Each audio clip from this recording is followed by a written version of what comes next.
കവിയും അധ്യാപകനുമായ ശ്രീ മലപ്പട്ടം ഗംഗാധരൻ മാസ്റ്റർ രചിച്ച മലയാളം എന്ന കവിത. ആലാപനം ദേവനന്ദ കൃഷ്ണകുമാർ. ശാരിക പൈതലേ ചാരുശീലേ നിന്റെ കൊഞ്ചും മൊഴികളാം തേൻ കണങ്ങൾ. ശാരിക പൈതലേ ചാരുശീലേ നിന്റെ കൊഞ്ചും മൊഴികളാം തേൻ കണങ്ങൾ.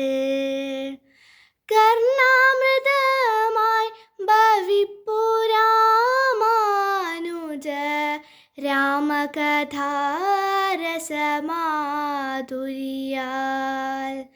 ശാരിക പൈതലേ ചാരുശീലേ നിന്റെ കൊഞ്ചും മൊഴികളാം തേൻ കണങ്ങൾ.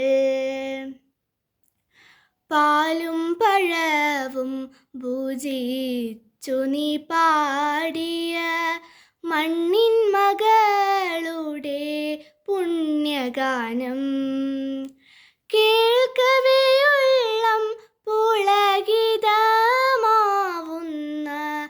പാൽക്കുഴമ്പല്ലോ മണിപ്രവാളം. ശ്യാമമനോഹരഗാത്രനാം രാമന്റെ രോമഹർഷോദ്ഗമകാരികളാം സൽഗുണജാലങ്ങൾ വർണ്ണിച്ചു വർണ്ണിച്ച് പുണ്യവതിയായി ചമഞ്ഞ നീയോ.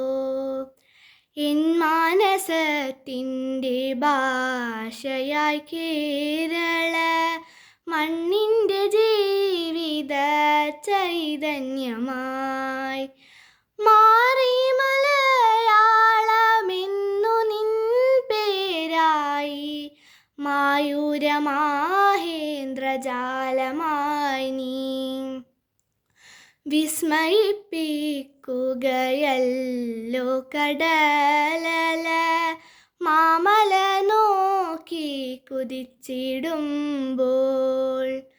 വിസ്മയിപ്പിക്കുകയല്ലോ കടലല മാമല നോക്കി കുതിച്ചിടുമ്പോൾ. അക്ഷരമന്ത്രമുരുവിടും മക്കൾ തൻ മാറിലെ മാലയായി നീ തിളങ്ങി. മങ്ങാത്ത കാവ്യ മയൂരസിംഹാസന ദേവതയായി വീണമീട്ടുവോളേ. മണ്ണിൽ വിയർപ്പൊഴുക്കുന്നോർക്കു നീ ഇന്ന് ധന്യയാം ലക്ഷ്മി ഭഗവതി താൻ. മാർഗം കളിയിലും ഒപ്പന പാട്ടിലും കുഞ്ചന്റെ തുള്ളൽ കളികളിലും പാലാട്ടുകോമന്റെ വാൾക്കിലൂക്കത്തിലും മാധുര്യസാരമായി നീ തിളങ്ങി. ഇങ്ങ് ലോകത്തിൻ്റെ കോണിലെല്ലാടവും നിൻ പദസിഞ്ചിതം ഞാൻ ശ്രവിപ്പൂ. ആരു നീ മംഗളെ ചാരുശീലേ കിളി പെണ്ണായി പിറന്ന പരമ്പൊരുളേ.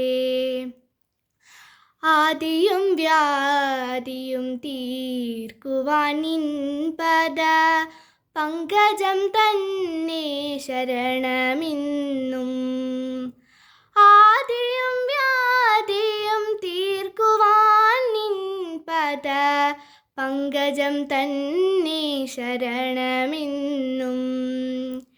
ഏങ്ങൾ മലയാള മണ്ണിലെ സർവ മനുഷ്യരും നിൻ സർഗവൈഭവത്താൽ തോന്യാക്ഷരങ്ങളുരുവിട്ടു ജീവിതം ചൈതന്യധന്യമായി തീർത്തിടുന്നു.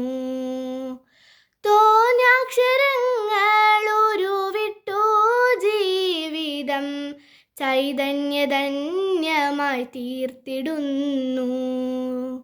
നന്ദി.